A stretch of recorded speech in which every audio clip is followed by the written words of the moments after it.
Itu berawal dari pertemuan ya, Iya, wallahu alam, artinya, eee, pertemuan dengan, satu sosok, saudara bangsa jin, iya. beliau bernama Furqon. Menurut beliau, beliau berasal dari, zamannya Nabi Sulaiman alaihissalam.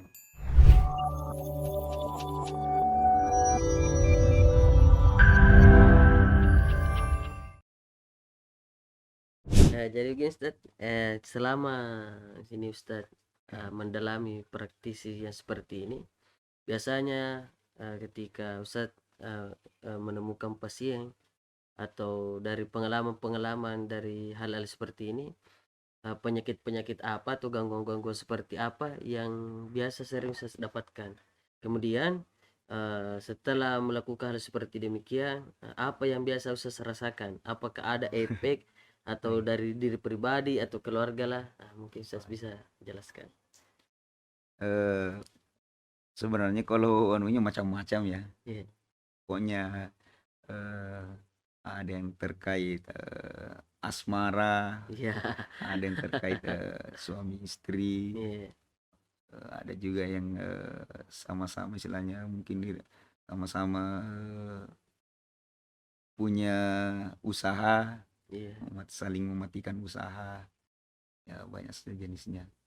Cuma, saya ingin sampaikan kalau saya pribadi, mau dibilang praktisi ya bukan juga, iya, karena saya tidak terlalu, menggeluti, maksudnya tidak menggeluti, artinya tidak terlalu fokus, kepada hal-hal yang seperti itu.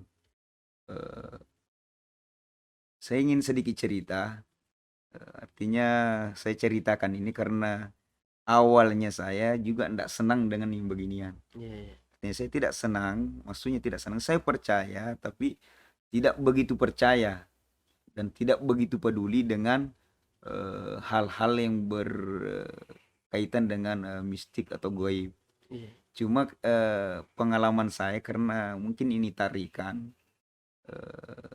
maksudnya ada kayak semacam yang menarik untuk masuk ke dunia mistik itu.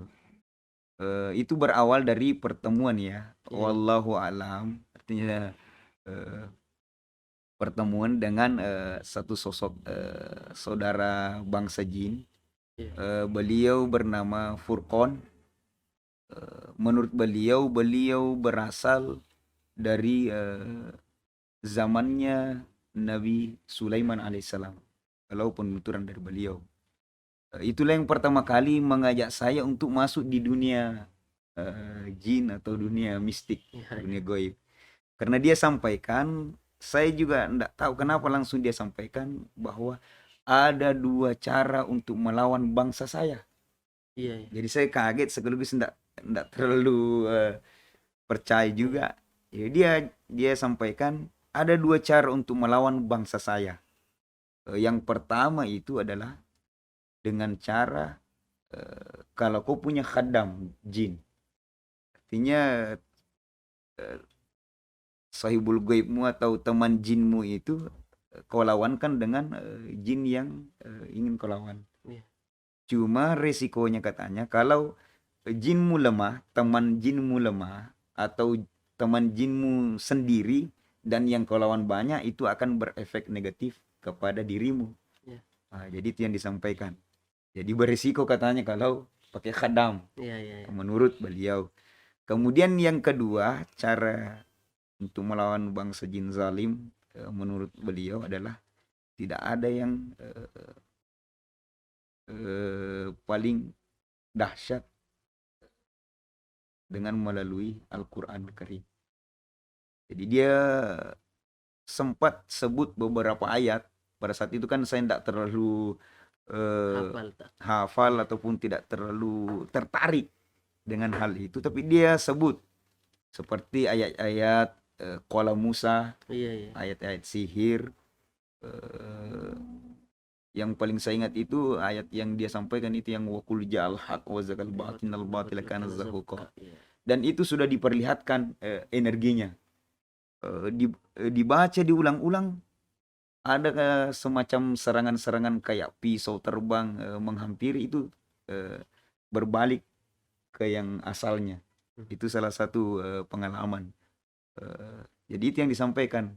Jadi sebaik-baiknya ya dengan ayat Al-Quran insya Allah.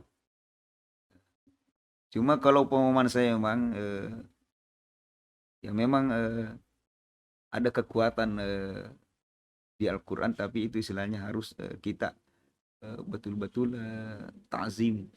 Orang cara takzim dengan Al-Quran yang pertama minimal takzimnya, hormatnya dengan menjaga mushafnya. Itu yang paling pertama, paling minimal itu.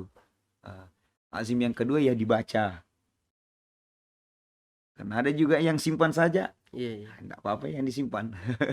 Tapi sebaiknya dibaca. Lebih afdal lagi dibaca dan dihafal. Kalau dihafal supaya tersimpan di kolbu. Iya. Tapi tidak sampai di situ. Jangan baca dan hafal saja. Yang lebih dahsyat lagi kalau kita mampu mengambil hikmah, maksudnya makna-makna baik tekstualnya atau kontekstualnya Al-Quran itu yang kita istilahnya coba untuk pahami lebih dalam. Iya. Makanya kalau teknik yang saya pakai dalam ruqyah itu saya sesuaikan dengan ayat-ayat. Iya. Misalkan biasa sementara meruqyah kayak sosok jinnya bersembunyi atau tidak ada di tempat. Nah, biasanya yang dibaca Al-Baqarah 148. Aina ma takunu ya'ti bikumullah jami'an Allah ala kulli syai'in qadir. Untuk melemahkan juga biasanya dibaca waqatilu awliya syaitan inna kaida syaitan kana dhaifa, supaya kita yakin juga bahwa mereka lemah Iya. supaya kita juga bisa bertambah yakin kita. Ayat-ayat untuk memutuskan buhul-buhul ya sesuai dengan di Al-Quran juga. Iya. Misalkan At-Taubah ayat 1 itu. Iya. Bara'atu minallah wa rasulih ilal ladzina hatu minal musyrikin. Jadi kita niatkan untuk putuskan hubungannya saudara kita yang sakit ini dengan ikatan-ikatan buhul ataupun ikatan-ikatan perjanjian. Jadi disesuaikan dengan kalau Iya. metode yang saya pakai selama ini Iya. seperti itu. Ya, nah mungkin itulah dari beberapa pertanyaan yang sempat kita lontarkan kepada Ustadz dan disampaikan. Semoga nanti teman-teman yang menonton video kami ini insya Allah bisa mengambil manfaat, bisa mengambil hikmah, dan bisa menambah pengetahuan, menguasai ilmunya tentang dunia-dunia gaib atau dunia jin dan sirine dan sebagainya.